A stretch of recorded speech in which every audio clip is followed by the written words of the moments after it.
सोलापुरात शिवसेना उद्धव बाळासाहेब ठाकरे पक्षानं प्रणिती शिंदेविरोधात आंदोलन केले। ऐनवेळी अपक्ष उमेदवाराला पाठिंबा दिल्यानं प्रणिती शिंदेच्या फोटोला जोडे मारो आंदोलन करत निषेध करण्यात आला।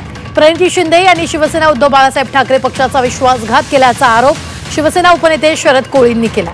प्रणिती शिंदे यांना मतदारसंघात फिरू न देण्याचा इशारा यावेळी शिवसैनिकांनी दिला। गद्दार प्रणिती शिंदे यांनी सोलापूर जिल्ह्यातील शिवसैनिकांचा घात केलाय। त्यांनी महाविकास आघाडीचा धर्म पाळला नाही, म्हणून महाविकास आघाडीच्या सर्व आमच्या पक्षातील नेत्यांकडे मागणी आहे, ताबडतोब ह्या गद्दार प्रणिती शिंदेची हकालपट्टी करा। नुसती ह्या गद्दार प्रणिती शिंदेची हकालपट्टी नाही तर हिची काँग्रेसने खासदारकी रद्द केली पाहिजे ताबडतोब। अहो हिला लाज लज्जा शिल्लक असायला पाहिजे होते। अहो शिवसेनेच्या जीवावर ही खासदार झाली।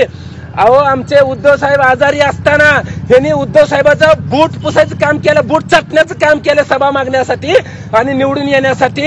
आणि उद्धव साहेबांनी आजारी असताना देखील प्रणिती शिंदेसाठी सभा घेतली, तिला एवढी देखील जाण राहिली नाही।